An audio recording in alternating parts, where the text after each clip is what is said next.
Welcome back to UK Watch Arena. Today we're diving into one of the most explosive moments seen in recent Prime Minister's questions. Sarah Pochin, the newest MP representing Reform UK, left Keir Starmer visibly rattled and the entire House of Commons on edge with her bold opening question. In her very first intervention in the Commons, Pochin didn't hesitate to tackle a controversial subject head-on. She proposed that the UK should consider banning the burqa following the lead of several European countries. The Prime Minister's response and the political fallout that followed painted a stark picture of the current state of British politics, where leaders still appear reluctant to confront difficult, uncomfortable questions. That exact moment right there in the chamber was when everything ignited. Pochin wasn't just a new MP asking a routine question, she was the fresh face of Reform UK, and her decision to raise one of the most sensitive issues in modern British political discourse was deliberate and calculated. The question, the setting, and the person asking all combined to create a politically charged moment that reverberated through Westminster. Representing Runcorn and Helsby, Pochin chose her words carefully, but spoke with striking clarity. Rising to her feet, she addressed the Prime Minister directly.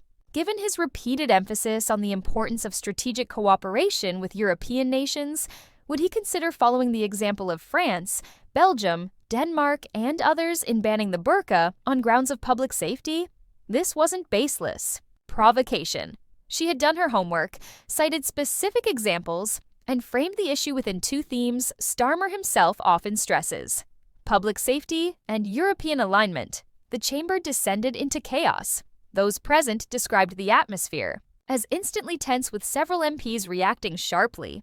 The fact that she dared to broach this issue right in the heart of British democracy sent shockwaves through Westminster. But the most striking part wasn't the content of the question itself, which was perfectly legitimate, particularly as several European nations have engaged with the issue seriously.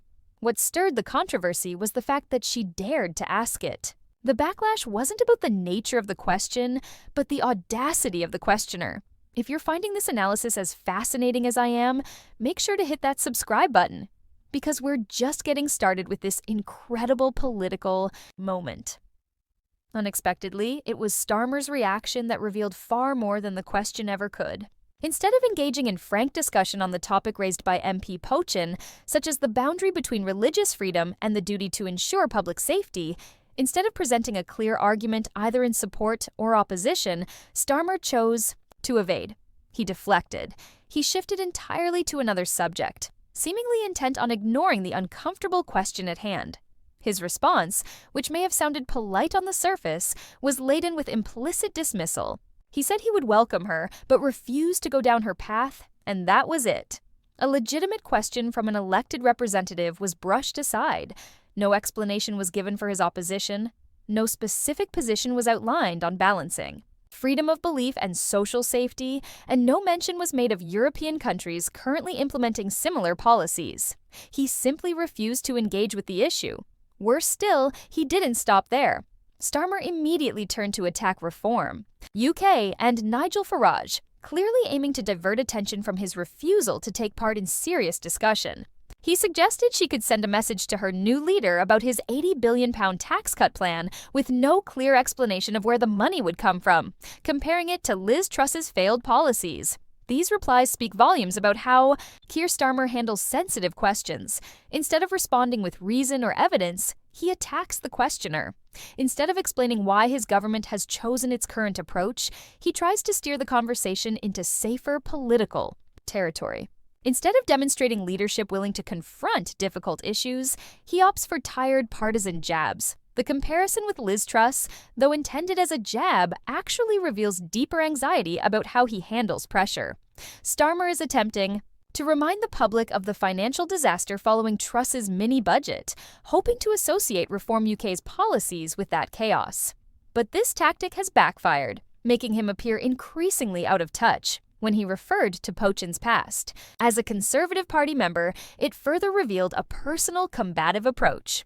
Starmer seemed intent on undermining her credibility by implying that because she had changed political allegiance, she no longer had the right to voice opinions. It's precisely this kind of petty politics that many voters are fed up with, explaining why new parties like Reform UK are gaining unprecedented support. However, the most striking aspect of Starmer's response was not what he said, but what he chose to omit. He offered no explanation as to why he believed countries like France, Belgium, and Denmark were wrong to impose burqa bans.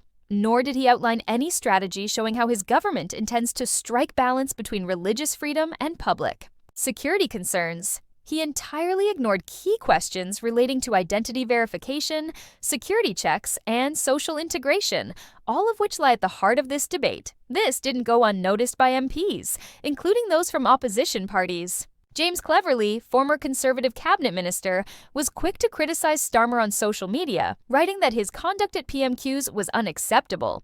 After brushing off questions, Starmer openly told Sarah Pochin that because he didn't like her question, he simply wouldn't answer it.